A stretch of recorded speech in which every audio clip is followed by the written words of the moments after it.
Welcome to Picks with the Professor, the sports betting show hosted by a real statistics professor. This is Major League Baseball for Saturday, June 8th.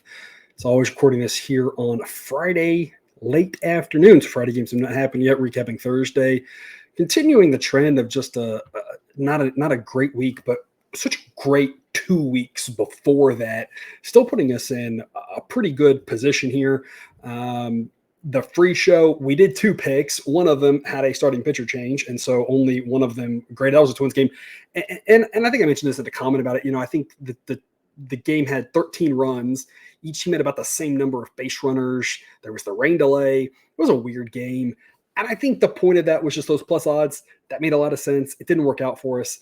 There is the whole the Yankees on the Twins thing, but I mean, the Twins have won some games, and we had a decent spot in the price was there. Other than maybe the Twins are just, scared to play the Yankees. I don't think that makes a lot of sense, but sure, whatever. That's a game that if we played that 50 times, we probably win about 25 of them at good plus odds. Makes a lot of sense. Didn't work out for us on Thursday. In the long run, though, that's what we're talking about. So we kind of look at those season numbers here. Small positive ROI.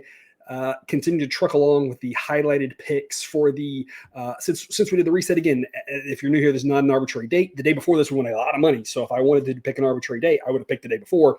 But this is when we kind of redefined the grading structure to make it a little bit more easier, I think, to understand. And again, while we're still having a very mediocre week, still looking pretty solid overall here. You never know when these things turn, when we're gonna, come back and all of a sudden do great again. So again, we just keep kind of trucking along, making sure things make sense. I'm always looking at the model. Things seem fine, as bad as totals were on a very not fun Thursday. I think we're still looking at heading this weekend. And so before we get to Saturday, if you're looking for more picks, Dub Club is the place to be. Leans on every single game of the day, projections for totals, run line, first 5, a bunch of ideas, things to look at, Discord chat where we discuss all of the early win type options for that DraftKings promo.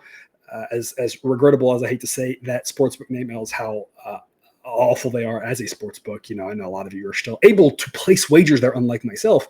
And so if you still have that ability, that early win, we talk about a lot on Discord. Have a lot of fun over there. Discuss a lot of other sports, including WNBA, doing pretty well with that. Some of the WNBA stuff over there, a bunch of details, a lot of good stuff on the Dub Club on a roll. If you're interested in that QR code or the link in the show description will get you there. Quick reminders, picksprofessor.com/new for community rules and model information, player-based model. So the ratings reflect the current roster makeup of a team. The average grade is 100 higher, implies more runs. We are predicting an average game. We do not know what will happen in one game. Weird things sometimes happen. Normal things sometimes happen. That's why we keep the big picture in mind. We say a 55% winner. The team is either going to win or lose that one game, and you're either going to win or lose money. But when we add it all up, that's how we win more than we lose, and that's what matters here. You might scoff at 4% ROI or something like that, but compounded daily, that adds up to be a lot. And on top of that, if you can do better than 4% ROI on yourself, then I don't really know why you're here. So it's a whole other side point. Anything is a good bet at the right price or the right number. And that's what we use the model to help us figure out what is a good price, what is a good number, so that we can make money in the long run. I think about it like the stock market. Everybody knows Apple's a really good company, but the price is really high. Does that mean that the price is going to go up and that you should buy it or not? Well, that's what a financial analyst will tell you, if the price is too small or not. And that's what we do here for sports betting. Of course, as always, so take what you like and leave the rest. We're going to start off over in London with the standalone game, Phillies and the Mets. You've probably seen a lot of commercials about this. I know I have.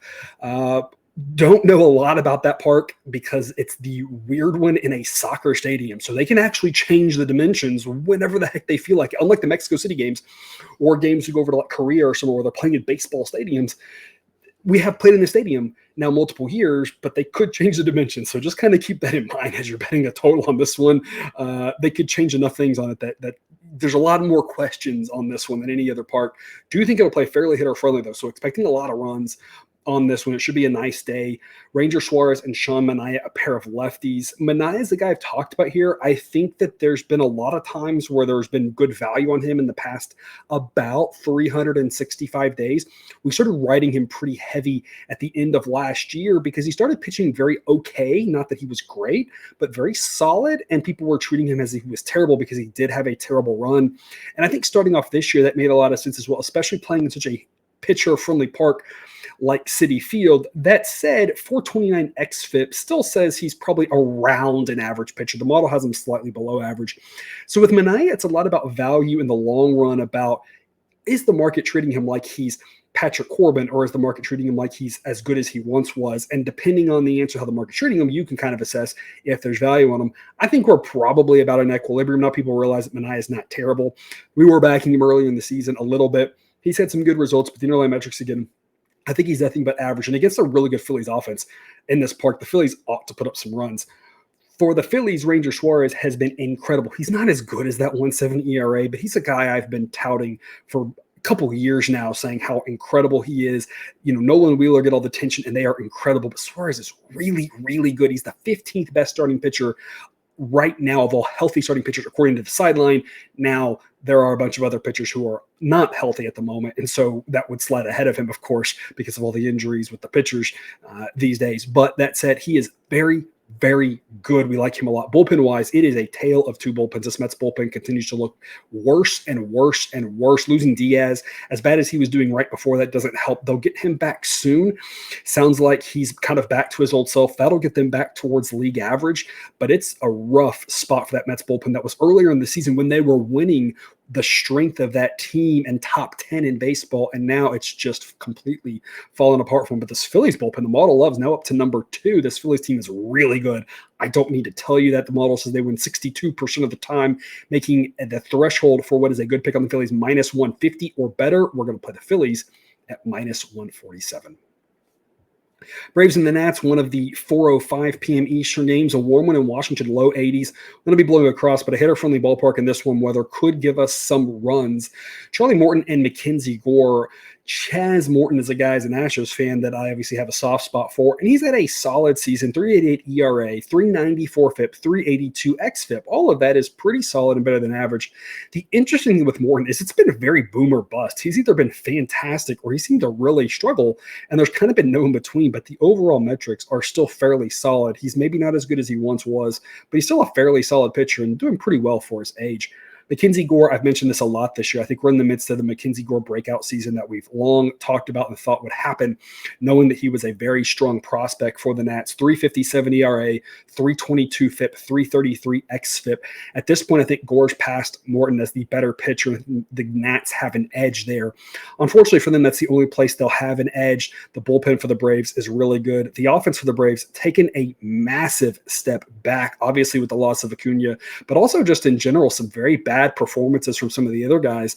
This offense is now down to number 10 overall, according to Sideline, and again, trending the wrong direction, as they were in the top 4. It was a top runaway 4 for quite a while in Sideline's ratings. And now they've fallen kind of back into the you're in that bunch of other teams and another bad week, and all of a sudden they'll drop to 16, 17 because there's a bunch of teams right there with them. It's better than the Nats offense. I don't have a lot of faith in them, but the Nats being at home, their bullpen's pretty solid. It's fairly improved. Mackenzie Gore's a really good pitcher. I think anything can happen on this coin toss game. The threshold for this to be a really good pick is plus 118 according to the model. We're going to take the Nats plus 120. Makes a lot of sense if you can get a coin toss type bet in anything related to coin toss type odds at plus 120. That's a pretty good long-term investment, of course, folks, but always shop around. We don't want to be playing the Nats at minus 105 or something like that. So make sure you're getting a good price, have multiple books in your portfolio. Look early. We like to give out picks on Dub Club early here, relatively early, day before, so that we can lock in good numbers right then. Then we can see if there's any better numbers that night, the next morning, the next day, and always find the best price. One of the ways you can just have multiple books. If you don't have an account there yet, BetUS is a great place to have one at. 125% bonus on your first ever 3 deposits up to $2,000 each. Sign up today if you have not yet. Link in the show description.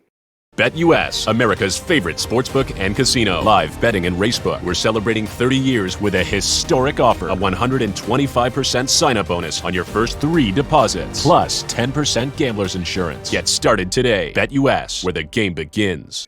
And then we're going to wrap up with a late game here. Diamondbacks and the Padres, 8:40 p.m. Eastern. Lower 60s for this one. Maybe a slight breeze out, but of course a pitcher-friendly ballpark. Never expecting a ton of runs in San Diego. Ryan Nelson and Matt Waldron. Ryan Nelson, not as bad as that 5.44 ERA, but the FIP and the xFIP both in the mid-4s, and not like he's got a great track record of being a fantastic pitcher. He's one of the weaker starting pitchers in baseball right now. Obviously a young guy who can continue to improve, but right now the model's not overly high on him. Matt Waldron, on the other hand, maybe starting to figure it out. A guy the model wasn't high on coming into this season, but so far 3.98 ERA in his 63 innings, a 3.30 FIP, 3.80 xFIP. It doesn't really look to be a mirage, and a rating that's going the right direction. He's at a 104 right now, but trending towards average. The Padres definitely have an edge in the starting pitcher department. With regards to everything else, I honestly think it's kind of a wash. This Padres offense grades out better than the Diamondbacks. The bullpen for the Diamondbacks grades out better than the Padres, but honestly, on any given day, I'm not really sure there's that much of a difference. It kind of just depends who's in the lineup, who decides to play that day, and that sort of thing. It's not like you're dealing with a situation where you've got the Rockies offense involved, the White Sox bullpen involved, the Dodgers offense involved, something like that. These are fairly similar teams overall. Padres offense has done a little bit better here than the Diamondbacks, especially against righties. They've really struggled against lefties. I'm not sure how much that's real versus just small sample size, but it continues to happen. So you do have to wonder. Thankfully for us, the Padres are going up against a righty. And again, while the model likes the Diamondbacks bullpen a little bit better overall, you just never even know who's going to pitch. It's not like it's that big of a deal where I say the Diamondbacks have all these great arms and the Padres don't. Maybe slight edge to the Diamondbacks there, but the Padres having the edge at starting pitcher is what really matters here. Gets them out to hopefully an early lead, and then they just hang on for dear life. The model says they win 61% of the time. The threshold for a really good pick, basically minus 140. So we're going to lock the Padres in at minus 138. That's what we've got for you here today. Thanks for watching as we enter this weekend. Remember, more picks over on Dub Club Discord chat. A lot of great benefits. Check it out if you have not yet. If you're already over there, as always, really appreciate your support. No show for Sunday games, but again, picks for Sunday games over on Dub Club. As always, though, enjoy your weekend. Have a good one. Hopefully you're winning a lot of bets.